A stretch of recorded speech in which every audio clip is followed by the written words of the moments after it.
Welcome in, everybody, to Next Round Preps. John Lunceford, Jerry Young. And Jerry, we are on to week 2 officially of the high school football season. It will be week 3, and that means region play. You know, is this not what we, it's kind of like preseason? Of course, we didn't get a call a game last week because Thompson and IMG got canceled. That was kind of interesting. I found out this week that IMG was going to try maybe to come up on Saturday, but it just didn't fit the schedule with Thompson opening region play, on Friday night. It just didn't make good sense. So that game got scrubbed. That was a big game that we had talked about last week that you and I both were looking really forward to watching. But this week, we got some really good matchups as we start region play. I dreamed about that IMG Academy game the minute Thompson started this run a while back, and just couldn't make it happen. Obviously, safety is first every time, and so that one got canceled. But you know what? You kind of mentioned preseason. Hey, Thompson lost both games. They played those first couple weeks last year and then ended up winning the state championship. So now is when it really counts when it comes to playoffs. For tiebreakers and stuff, these other games count. For getting some reps in, these games count. But now things really kick up. Now, some teams have already done some region play, and there's one big one I want to talk about here in a second. But let's move down to some of the smaller classifications and start with some of those big scores from last week. This is a big one down in Mobile. UMS Wright, they went to TR Miller 16-14. UMS Wright won that one in a close one. Thought they might win by a little more than that, but TR Miller, obviously a good ball club down there. Yeah, and I had that one circled. We all know that the tradition of both of those schools, I was not surprised at all that game was that close. What was it, a 4-point game? So, and I really thought that UMS Wright would handle TR Miller better than they did, but that shows you that Brett Hubbard has gone to Bruton, Alabama, and built a team there with TR Miller to keep that tradition alive. Definitely. Up here in the central Alabama area, Moody, they got a big win over Sylacauga, 31-17, 2-0 now under Jake Gaines. Got a big win over Pell City and Rush Probst, which is also what Leeds did, fellow region foe there. Leeds got the win 30-23. I thought Pell City might pull it out last week, but another close loss. But 2 close losses to 2 5A teams. Boy, they have a wake-up call coming this week, though. We'll get to that here in a minute. But Leeds did get the win over Pell City. Central Clay County down in Alexander City, they beat Ben Russell 30-13. And Viger beat BC Rain. Close matchup there between 2 schools down there, 26-18. Any other big scores stand out in some smaller classifications? Well, I think you mentioned most of them. How about this? Bayside Academy. We've been talking about him because Barrett Trotter went there to head coach. He got his second win. He beat Pikes Liberal Arts School 38-6. We mentioned that Gordo always wins, but they stepped up in classification and played Bibb County. Bibb County handled them as well. One game of interest in that you just mentioned, Central Clay County beating Benjamin Russell. There's been a lot of hype around Benjamin Russell this year. I was shocked to kind of see that score, to be honest with you, but that's one that I had marked, and the rest of them we already talked about. Moody, of course, beating Sylacauga, and Leeds beating Pell City. Yeah, Ben Russell, they're in 6A Region 3 in a region with Homewood, who's struggled a lot here this year so far. Helena, who has destroyed their first 2 opponents but missed the playoffs last year. So I'll be interested to see where they ultimately fit in a region that was kind of upside down last year and is even more upside down this year. Moving into Class 6A, Pinson Valley, they went to McAdory and lost 28-17. That's been a good matchup the last couple of years in that home and home. St. Paul's, they beat McGill-Toole in a close one, 14-6. Not a lot of points there for St. Paul's, but they're 2-0 so far in the season. Yeah, and you got to figure McGill-Toole, and they got a good ball team, so that was kind of not a real shocker, but yeah, good ball game. St. Paul's moving up in classification. McGill-Toole moving down a few years back. Remember, they were in 7A, won a state title over Spain Park, made it a few years in a row, but now struggling to find their way in a really, really tough region down there in 6A Region 1. Hillcrest Tuscaloosa, all over Pike Road. Pike Road falling off a little bit here. They win 30-6 in this game. Coleman, they beat Jasper. Jasper's first game of the season, first official game of the season, played at Jamboree 2 weeks ago. Coleman wins 15-13. Clay Chaltville on top of Hueytown, 17-3. Hueytown beat Ramsey, and I thought, hey, this is going to be pretty good, but then Clay Chaltville, they get the better of Hueytown there. Spain Park, 37-6 over Briarwood. Briarwood, they've scored 6 total points this season in 2 games. It's just so not like Briarwood. All those years and the Fred Yancey years, you just, and then carrying it on into Coach Forrester now. It's just unusual when the offense doesn't click because you could always count on that that not a veer, but it's a semi-veer. Always pick up yards when you need it to. So I'm really shocked that even though it's been two good opponents, don't get me wrong, 6 points, we'll see how they fare this week. Yeah, they'll step into region play as well in that same region I was just talking about with Ben Russell. Pelham, also in that region, they get a win over Oak Mountain 24-21. That's a shocker to me. Little bit of a shocker. I know Oak Mountain's fallen off from where they were a couple of years ago with all the good quarterback play they had, but I would have thought Oak Mountain would have gone in and won this game. Close one, though, 24-21. Pelham gets the win. Yeah, close, that's what they say about hanger age. Two teams from the same regions, Vestavia from 7A Region 3 all over my Homewood Patriots from 6A Region 3, 43-0. Vestavia wins. It's the only team Homewood has played every year of its existence, and when I left school, that rivalry was dead even. I believe it was 18-18 when I left school. It has been very lopsided in Vestavia's favor since then, and another big win for Vestavia as they get ready for Thompson this week. Yeah, I think the momentum that Vestavia Hills has is going to play in their favor coming into Warrior Stadium Friday night, so we're going to expand on that some more. But have you had a chance to, you've been busy, so busy, but you've been able to go by your old alma mater and I haven't yet. Give them a pep talk or something? I may need to. Hey, they're updating the field. I'm interested to see that, too. I think they only have, because they had to move, this game was supposed to be at Homewood. I may have said it was at Homewood. It was flipped. They played at Vestavia. Homewood. They're building a Jumbotron, doing some upgrades to the stadium. Already one of the better stadiums, in my opinion. I know I'm biased, but you're right. One of the better press boxes definitely in the state of Alabama. But, maybe when they get to home, they can get that home crowd behind them, that band playing behind them, and make something of it. But, yeah, no points in that game, 43-0. Vestavia all over Homewood. Hewitt-Trussville in Gadsden City, this game was a lot closer than I thought it would be. I thought Hewitt-Trussville would run away with it, only won by 15. Gadsden City had their number early on in that game. It was back and forth before Hewitt-Trussville finally kind of pulled away at the end. I mentioned this last week, but there's something about Gadsden City playing Hewitt-Trussville. It's just one of those it's kind of like W.S. Neal and T.R. Miller down in Bruton. It doesn't matter, and that's a rivalry game, I get that. But it doesn't matter what the season records are. It's just always an interesting ball game. Same thing here. Something about Gadsden City that always seems to play really good, and I told you that they were going back to, they had circled this game because Gadsden City knocked them out of the playoffs about 6-7 years ago in round one, which was really, hard for them to swallow at the time. So I thought that was an interesting score. Yeah, it was. Gadsden City, former region foe up in 7A. They've dropped down to 6A now. Hewitt-Trussville heading into region play as well. But there's one region game from last week that stands out above the rest of them, and it is Enterprise at Auburn. Auburn, who has been a team constantly fighting for state titles there with Central Phoenix City, going on to play teams like Thompson and Hoover.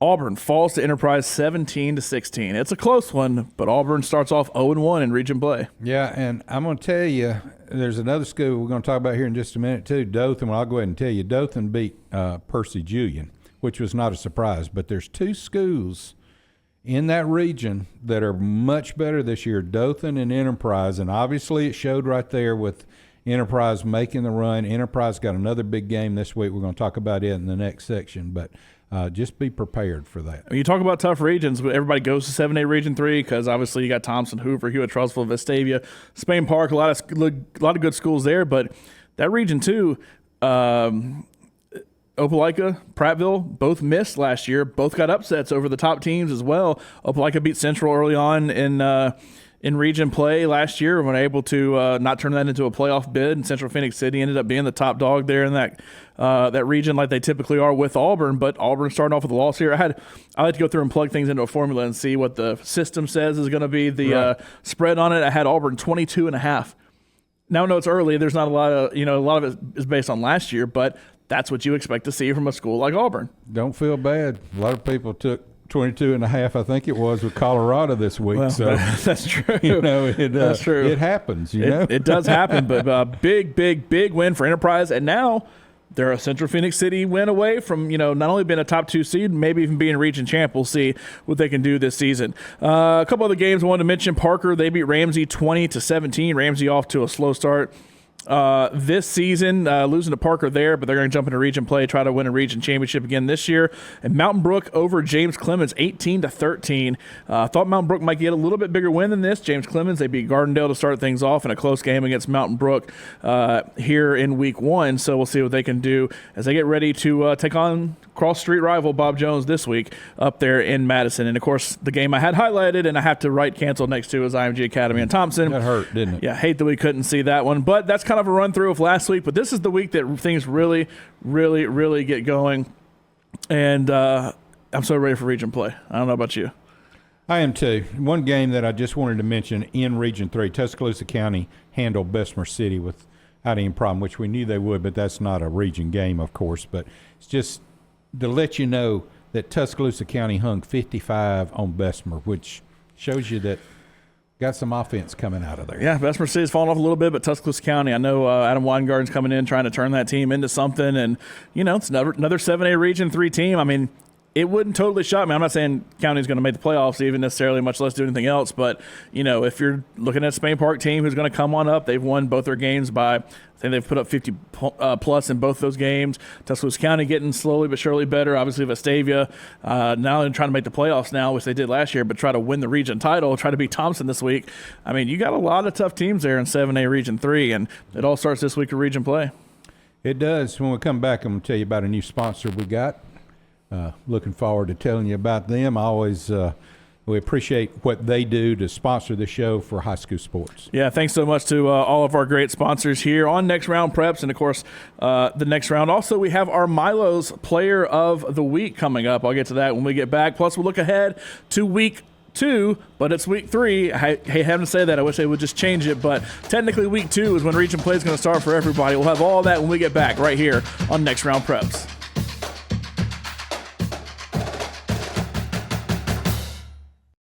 Have you or a loved one been diagnosed with mild cognitive impairment, which is brain changes that are starting to interfere with your life? Did you know researchers have proven that these brain changes can be slowed down or reversed in many people that routinely exercise their brain? At the Care and Thrive Foundation, we specialize in helping you understand the specific areas of the brain that have changed and develop a brain health plan, including cognitive exercises, adaptive approaches, and helpful technology to proactively stay ahead of your brain wellness. Visit www.careandthrive.org for more information. We've partnered with Who Is Coffee to create the Next Round Blend, available in light, medium, and dark roast. 100% Arabica beans. Specialty coffee roasted on demand, available in whole bean or ground for drip pods. Espresso and coarse ground for French press. Go to nextround.store to get a link to pre-order today. Everyone that pre-orders will be entered to win a prize pack with coffees, shirts, hats, and tumblers. Nextround.store for the Next Round Blend.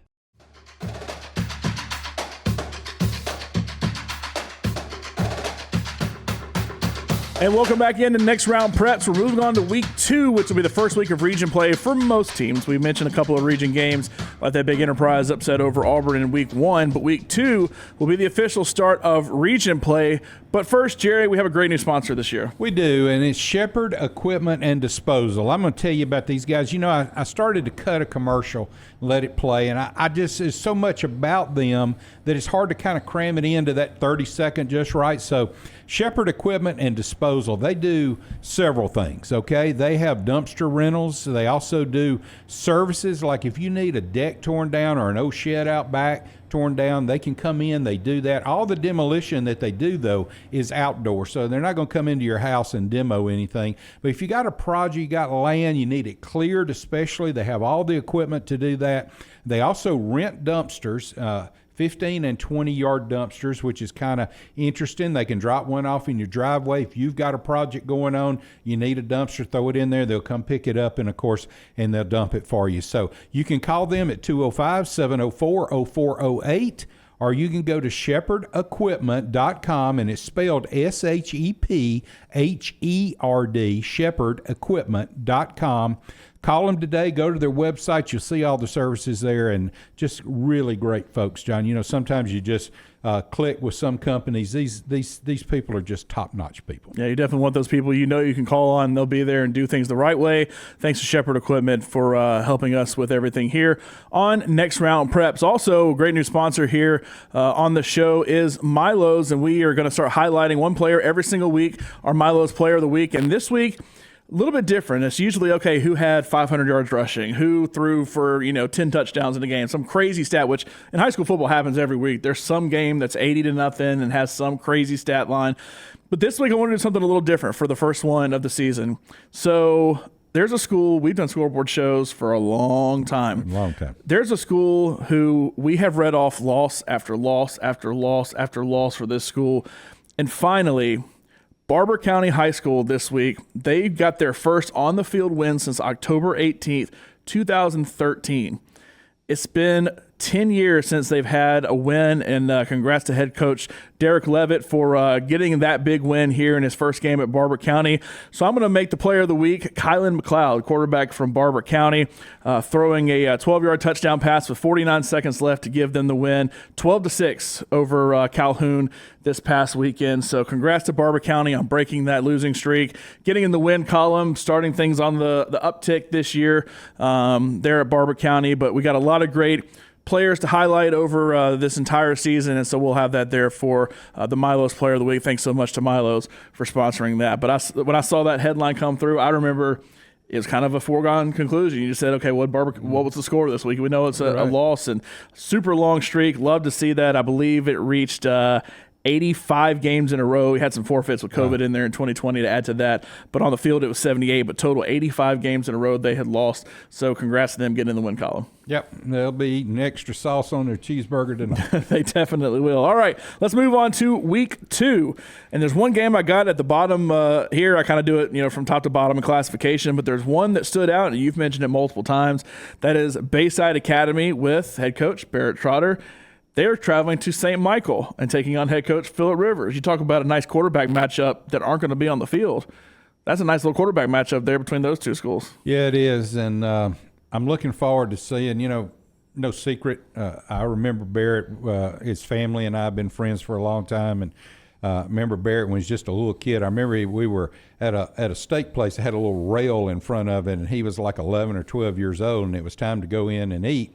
And instead of walking around the rail like everybody else, he just flat-footed it and jumped over that rail onto the porch there and went in. I said, there's something special about that kid. But, of course, he played at Auburn. But now he's got a good football mind. He's down at Bayside Academy, and I'm curious to see how he goes, but it's going to be a good ball game. It would be interesting to see those two put the helmet on at quarterback for their teams and see who can still sling it around the best between Barrett Trotter and maybe Hall of Famer with Phillip Rivers. Never really got that ring, but still a really, really solid player. Long career and doing a great job down there at St. Michael now. Moving up into Class 5A, a game I had circled, Pleasant Grove taking on Winona. This game will be at Winona. Winona 2-0 to start the season. 2 big wins over Sylacauga and Midfield, only giving up 7 points on the season. Pleasant Grove, their 1 win over Smith Station, so stepping up a couple classifications there. But both teams undefeated. Could potentially be, I know Ramsey's in that region, but could potentially be a battle for second or first here. Yeah, well, my old cheer, I know you know, and we know that Winona is going to give Pleasant Grove a game. Made my head spin. I like that. It took me all week to figure that one out. We'll see when Winona can move to 3-0 this week over a really, really good Pleasant Grove team who's always in region title contention. Moody 2-0. They are traveling to Alexandria, and a couple years ago, I feel like if you said one team was 2-0, one team was 0-2, I'd have flipped it and said Alexandria was definitely 2-0, Moody was 0-2, but Moody off to a strong start, wins over Pell City. Sylacauga, Alexandria not only lost to Cherokee County and Jacksonville, not necessarily stepping up in competition there, so it should be a good one there as the Blue Devils take on the Valley Cubs. Ramsey, they're at Jasper. Ramsey 1-1. They beat Hueytown but lost to Parker last week. Jasper lost their one close game to Coleman. That'll be a region game there. I imagine Ramsey to win that one easy enough, but then Ramsey versus the winner of Pleasant Grove Winona should be a good one there for first place in the region. Leeds at Springville. Leeds lost to Mortimer Jordan, but beat Pell City. Springville also lost by 1 score to Mortimer Jordan, but beat Etowah. So pretty good win there for Springville. So good matchup there to start region playoff for Leeds, even though plugging into the Formula lead, sure, got a big favorite there, but we'll see what Springville can do on that one. Elsewhere in Class 5A, John Carroll. How about John Carroll off to a 2-0 start? Wow. Yeah, and Fairfield, I don't think they're going to have that much this year. So John Carroll, in my opinion, going to be off to a 3-0 start. And the thing is, they're in that region too, but Ramsey, Pleasant Grove, Winona, all those good teams are on the back half of the schedule to where they have a break in that week 5. That's when they took their bye. I mean, they could hit that at 5-0 potentially, depending on how. I mean, they have a couple of tough games in there, but they could potentially be 5-0 going to that break before playing the top teams. Down south, Faith Academy, Gulf Shores, 2-0 teams. Gulf Shores is going to be at Faith Academy, both off to good starts there. Hey, while you're staying down south, let me tell you too. I had circled Orange Beach at Jackson, or I think Jackson may be coming to Orange Beach. I'm not sure which. No, it's at Jackson. That's called Legion Field. For those of you who follow high school football, you know how unique that little place is to me. It's enclosed kind of. There's houses across the street behind the goalpost, so every extra point goes on somebody's deck over there. They have big deck parties. It's just a unique place to play. But we also know that Orange Beach is going to start growing every single week. Yep. That's going to be a good matchup down there. Yeah, definitely should be. That was a good matchup down there in 4A, I believe. 4A, yes. Between Orange Beach and 4A Region 1, yeah. Yeah, and Jackson. Moving up in classification, let's jump into Class 6A. Saraland, maybe best team in the state regardless of classification. Have Metro football back this year. A lot of good recruits on that team. They host St. Paul's, who also comes in at 2-0. St. Paul's beat UMass right, McGill-Tulane. No, slouch there when it comes to wins, even though it's 14-7, 14-6, not super high scoring games there. But Saraland, they crushed Murphy last week and beat Lipscomb Academy 2 weeks ago on ESPN. Watched a little bit of that game before Thompson kicked off down in Montgomery. And Saraland's looking really, really good there. Should be a good ball game down in the that Mobile region in Region 1 in Class 6A. Oxford, they're at Shades Valley. Oxford beat McAdory and Huntsville to start things off. Shades Valley lost to Stanhope, beat Fairfield, but Ruben Nelson trying to get things going there at Shades Valley in his 3rd year, maybe. Can't remember exactly what year it is, maybe. But in the process trying to build Shades Valley up, and in an incredibly tough region that just added Rush Probst at Pell City in that region as well. But Sam Adams at Oxford too. I mentioned last week they got the new facility. He's got that team playing good. I look for Oxford to be back of Oxford of they won the state championship, was it 4 years ago, something like that, and then they fell way off. Sam Adams has come in there now and got them going. Yeah. Elsewhere in that region though, hey, welcome to Alabama high school football. Rush Probst. You lost to Moody, you lost to Leeds, now you get Clay Chalkville coming in to town. I like to just plug the numbers in just for fun, obviously. It's only for fun, just to plug things in. And look, I get, some big things. Thompson plays a not quite as good team, and you get a 30-point spread or something like that. I had Clay Chalkville 41 points over Pell City. Now, don't get me wrong, Pell City's better than they were. Rush does know how to coach football, but a couple of losses to Leeds and Moody. Close one-score losses, but Clay Chalkville is a totally different animal. Clay Chalkville coming to Pell City, and not the team they want to see coming to their city. Yeah, and while we're talking about Clay Chalkville, if you haven't heard, in Week 5, they visit Thompson, and it's going to be on ESPN, so that game's already set up. But, so everybody in the nation – when they pick games, they think Thompson, they think Clay Chalkville, they think Hoover and other schools like that, of course. But Clay Chalkville is one of those that's always going to be in the top 5. I think Rush Probst is going to have to really coach his best game ever just to kind of stay in this one. No doubt. Clay known for their offense for a long time. Really good defense here lately. Ever since Jerry Hood left and Drew Gilmer took over, really good defense. They've only given up 3 points all season.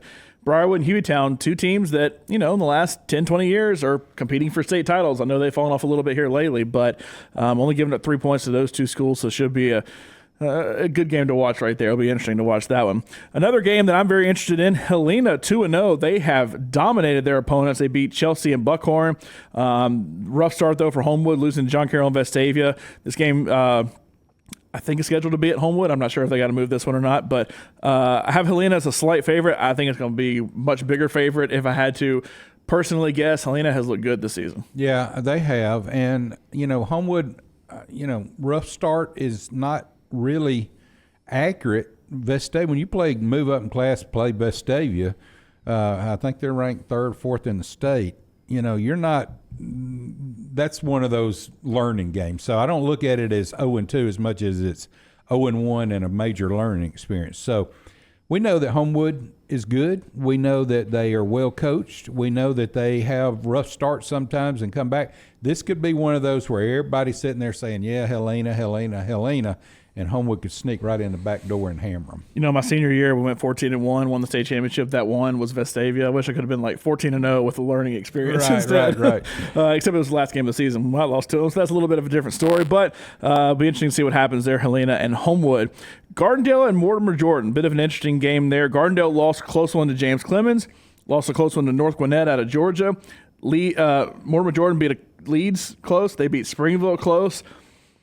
I would still lean Gardendale in this one, even though they're the 0-2 team coming in. Gardendale's been good. They lost to a couple of good teams, but once again, a good kind of stage setter there for both of these teams moving in to region play. The team that Gardendale lost to, though, James Clemens, they get to take on Bob Jones. James Clemens comes in at 1-1. They lost to Mountain Brook last week.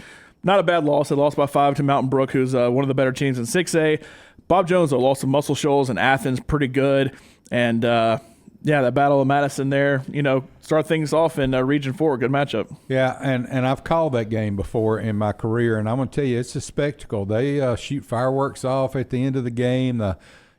Pretty much the whole town of the Huntsville area, somebody finds a way to get into that stadium. It is a spectacle. It's a municipal-type stadium there in Huntsville, and I think that's what it's called, isn't it? I may be wrong on that, but anyway, that's going to be a showdown. I'm surprised they're playing it this early in the season. You'd like to see that game kind of like a Hoover-Thompson game near the end, but that's going to be a really good ball game. Yeah, definitely going to set the scene for both of those schools. Moving into region play, down in Region 1, a big matchup between two undefeated teams. Foley, they're at Mary Montgomery. Both teams unbeaten right now. When I plug this one in the system, it gives me a flat even. Doesn't know who to pick in this one. A little bit of an edge there, obviously, to Mary Montgomery being at home. You would think Foley would be the better team. But Foley looked good so far this season. They dominated Prattville in that first week game. So I like Foley in this one. I like Foley to be pretty good this season. Oh, I do too. I think Foley is back. 2-0. It's the first time they started that way in recent memory that I can remember. So, yeah, I think they're going to do good. In Region 2, we've talked about how tough that region is. You mentioned Dothan. Auburn, after playing Enterprise, they get to go to Dothan this week. They're sitting at 1-1. Auburn is 0-1 in region play. Dothan, they're sitting at 1-0 in region play, 2-0 overall. Meanwhile, Enterprise, they beat Auburn. Congrats. Now you get to host Central Phoenix City. Central Phoenix City comes in at 2-0. Enterprise sitting at 2-0, obviously, as well with that Auburn win, 1-0 in region. So these two games you could be looking at your 4 playoff teams right here, which is what it was last year, but this could help set the stage. And if there's another upset somewhere in here, Opelika Prattville will sit on the outside ready to pounce. Let's talk some what-ifs right now. So we come out of this weekend, and Dothan has beat Auburn, and Enterprise has beat Central Phoenix City. There is no way in the world anybody would think that. It's just telling you it can happen. Dothan and Enterprise are both much, much improved football teams. Of course, Central's going to stay always, and Auburn always going to stay right on that top level. So this is going to be 2 games I can't wait to see the score of. And it's way too early. But if Enterprise were able to get this win, they would be in first place. Yes. You would think they'd be the favorite to win the region at that point. And they hold the tiebreaker over both these teams. And one of those teams between Central and Auburn, who are typically the top teams, will lose again because they got to play each other. So if the team who wins that game loses one more game, I mean, you're in absolute cruise control over them. Yeah, so think about this, though. If Dothan does win and beat Auburn, Auburn's going to be 3rd in the region. And if Enterprise beats Central, they're going to be 2nd. And the top 2 undefeated teams would be Enterprise and Dothan. Yeah. And so, for years, all we talk about is just like, taking a breath. Well, of course, Central Phoenix City and Auburn's going to be in it, and they are. But to say this early in the season, that's what could happen with these 2 teams winning. We switched the playoffs around starting next year, I believe, where the regions are going to rotate in 7A because everybody has cried foul that it's always Central and Auburn on the south. Right. It's always Thompson and Hoover on the north, and none of the other teams get a chance. And then you look at teams like Hewitt-Trussville that have to run into either Thompson or Hoover in the second round, guaranteed. That you have to run to Central Auburn on the other side if you're the region champ, even from Region 1. And I kind of thought, it's funny, we're probably going to change this, and there's going to be a couple of teams that are going to have their Thompson moment and come up and be that good team. They're going to have their Central Phoenix City moment, come up and be that good team, and you're almost kind of, it's only a couple weeks in the season, I know, but you're almost kind of seeing it with Enterprise, maybe Dothan. We'll see what they do against Auburn. Right. Vestavia, we'll see what they do this weekend against Thompson. But you're sitting there looking at, if you said there's a semifinal this year of Central Phoenix City and Enterprise and Thompson and Vestavia, it wouldn't totally shock me. So as much as we always talk about, it's the same 4 teams every single time, these other teams are starting the season off the right way. Vestavia, they start off the right way, 2-0. They're at Thompson this week. I mean, we expect a Thompson win. We'll be calling that game on the Warrior Nation Network. You can always catch that, warriornationnetwork.org, by the way. Right. But, it's interesting to see the way they started the season. Thompson didn't get to play last week against IMG. You mentioned the Vestavia game being a learning experience for Homewood. IMG probably would have been a pretty good learning experience for Thompson, knowing how good they are. So it's very fascinating to see all these early games that are going to completely change the landscape for the entire rest of the season. Right. Don't forget about Opelika now down there, too, because that's their player in this. Only team I see right now, and only because they had such a bad loss against Foley, is Prattville. I'm anxious to see what they're going to do, because they're going to have to, obviously this week they're playing Smith Station, so you think they'll right the ship. Yeah. But Prattville doesn't seem to be that force this year that they have been. But Prattville, Opelika both. You said they upset one of these teams at the top we're talking about. Not a total shock if that were to happen. I mean, these are the kind of teams that can get those wins that have that storied history. Elsewhere in Region 3, by the way, I mentioned Vestavia Thompson. Hewitt-Trussville, they're at Oak Mountain. Hewitt lost bad to Central, struggled with Gadsden City. Oak Mountain, they beat Northridge, lost a close one to Pelham. Not a slam dunk for Hewitt-Trussville necessarily. I do think Hewitt-Trussville wins the game easy enough, but having to go on the road down on 119 to play Oak Mountain. But then another interesting game in Region 3 is Hoover at Spain Park. Yeah, Spain Park's been waiting on this one. They have, and once again, you said one team comes in 2-0, one team comes in 0-2. Easy. Hoover's the 2-0 team. Spain Park's the 0-2 team, but flip them. Hoover, now granted, they lost to Auburn, but that loss looks a lot worse because they got beat pretty bad by Auburn, who just lost to Enterprise, like we talked about. Right. And then Oak Grove out of Mississippi lost that one to overtime. Honestly not sure how good Oak Grove is. And then Spain Park, they beat Calera and Briarwood by a combined 92-6. Yeah, well, the exact same way you talk about Hoover on that end, the other end is Spain Park's walked over two teams that aren't doing good this year. No, but so that record's deceiving. They've looked the part. You expect a team like Alabama to beat Middle Tennessee, 59-7 or whatever the score was. Didn't necessarily expect Spain Park to win those games by that margin, so they have looked good at least, even though the opponents haven't been near the opponents that Hoover's had. But still a very interesting game between those two, a very interesting game between Vestavia and Thompson, that in both Region 3 and Region 2, things could be totally turned up on its head just after 1 week. 2 weeks, I guess, in Region 2 because they have 9 teams. But it's fascinating. It's fascinating to see these games. And, of course, we'll have, in my opinion, the best one with Vestavia and Thompson. Man, we've been talking about this one since last year, hadn't we? We have. Hey, don't forget the playoff game last year. It was a tough one against Vestavia. It's always a tough one. John Paul Head coming back for Vestavia. I can only remember him and calling that game as he kept running off right tackle up the middle and ripping off 8, 12, sometimes 20 yards at a carry. I mean, that interior blocking scheme that Coach Evans had put in, and he'll keep it in this year. I look for Vestavia to come out and run that type of offense again, same offense, same play, and say, well, you got to stop John Paul Head before we're going to go on. Now, we also know that Thompson graduated a bunch of defensive players, okay, and, of course, lost what some people are calling the best freshman in the country, and Peter Wood. He's moved on to Clemson. But, yeah, these two teams in this region, Vestavia has come in. They want to be known when you talk about Region 3, they want to be one of the teams, and they are now, that people talk about. For a few years there, nobody ever, you pick, Hewitt-Trussville, you pick Hoover, you pick Thompson. And now, all of a sudden, Vestavia is creeping up in there. Tuscaloosa County wants to do the same thing. Not sure if they're going to have anything this year to make a run at it. Oak Mountain, of course, with another new coach, they're coming in. So we're talking about those teams, but Vestavia, out of the teams that were fighting for that 4th spot, all of a sudden now the cream has come to the top. And I look for Vestavia to give Thompson all they can handle. The best way I can put it is Vestavia is and always will be this year a tough out. Definitely. And instead of Vestavia playing for that 4th spot behind the 3 teams we've mentioned, Hewitt, Hoover, Thompson, it's now, okay, well, can Spain Park just get an upset win over one of those to move themselves into position to be that Right. fourth team. Right. But who is it? I mean, is it Hoover? That's a bizarre question That's to right. ask, but is it Hoover? That's right. I mean, because they're starting off 0-2 that, Spain Park hosts this one. It's not going to be at the Met. You get an upset win over Hoover, then all of a sudden you're talking about Hoover struggling to potentially even make the playoffs, which is such a bizarre thing to say, and I'm not saying that's going to be the case. Right. But if they were to somehow lose this game over an improving Spain Park team, Tim Vakakis knows what he's doing. Right. He's building a good program over there. It's just interesting to think about. Well, that's what we do. That's what our job is speculate.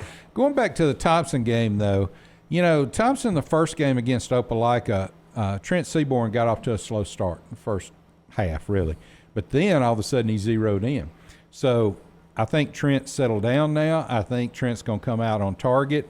We tend to just assume his name when we talk about Thompson, but never forget he's still just a freshman. He still can't even drive to practice, okay? He's still people use the word phenom quarterback. He is. He's going to be a great name and a household name when it comes to college football, and, it's too early to tell, but how far his career will go.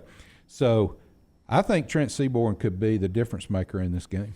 And there's two things with Trent. Number one, in that game, started off a little slow, 5 of 11 in the first quarter. Right. Went 15 of 15 after that. Right. So he finally has bearings, different stadium, much bigger than a typical high school stadium at Crampton Bowl.